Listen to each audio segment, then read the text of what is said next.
Every day we ought to be getting closer and closer to Him. So take your Bibles and turn with me to 1 Corinthians chapter 1. Tonight, the Bible's 1 Corinthians chapter 1.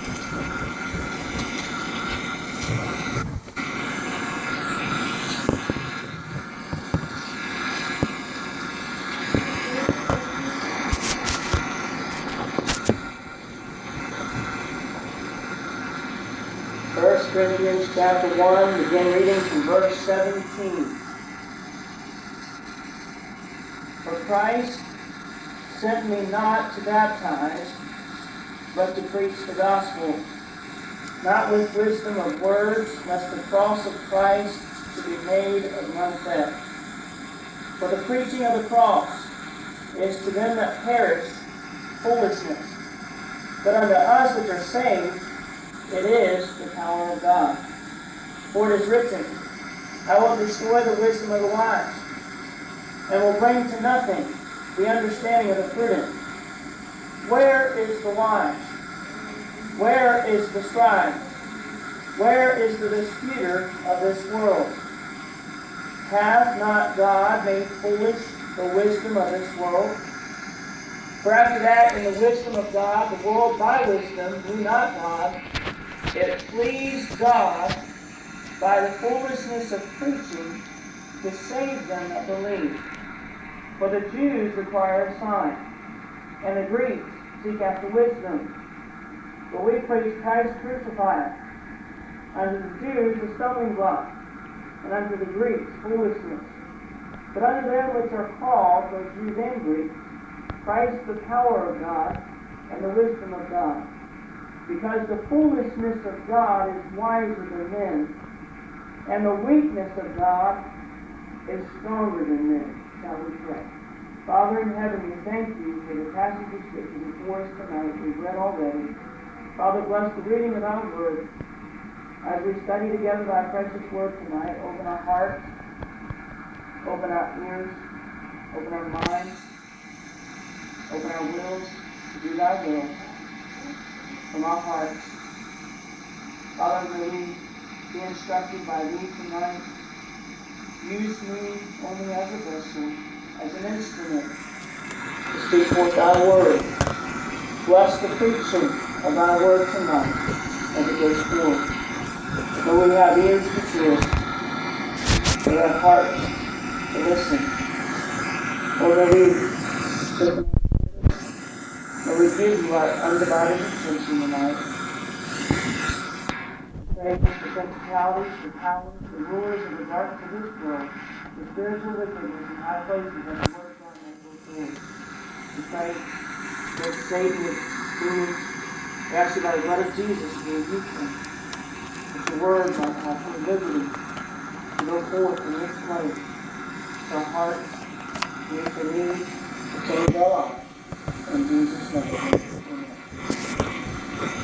I want to share with you a few moments tonight about preaching, about philosophy. And I want to show you first of all what triggered this message. Look in Ecclesiastes for just a moment. We'll come back to 1 Corinthians in a little bit. Ecclesiastes chapter 1. I'm going to share with you a little bit from Ecclesiastes to set the tone for this message. Ecclesiastes chapter 1, the very last verse.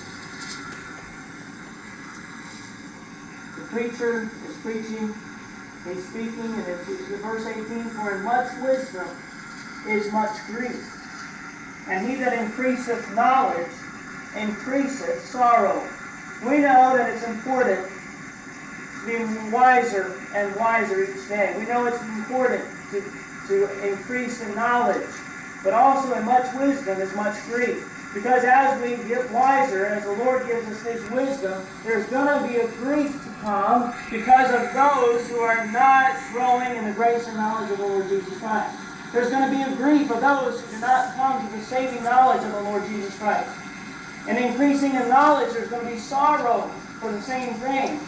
There's going to be some sorrow because we know that it's important to come to understand more about God, more about Jesus, more about the Lord, more about His Word. And if we're not studying His Word, we're not growing, and it concerns us when other people, we want to see them grow, but we can't make them grow. In chapter 2, he goes down in these beginning verses and talks about what he had done in his life. And look at verse 2. I said of laughter is mad, and of mirth what doeth it? I saw in mine heart to give myself in the wine, yet acquainting mine heart with wisdom, and to lay hold on folly till I might see what was that good for the sons of men, which they should do under the heaven all the days of their life. Then he says, I made me great works. I builded me houses. I planted me vineyards. I made me gardens and orchards. I planted trees in them of all kinds of fruit. Verse 6, I made me pools of water, to water therewith the wood that bringeth forth trees. I got me servants and maidens, and had servants born in my house. Also I had great possessions of great and small cattle of all that were in Jerusalem before me. I gathered me also silver and gold, and the peculiar treasure of kings of the provinces. I got me men singers and women singers, and the delights of the sons of men, and as musical instruments, and that of all sorts. So I was great, and increased more than all that were before me in Jerusalem. Also my wisdom remained with me. And whatsoever mine eye desired, I kept not from them.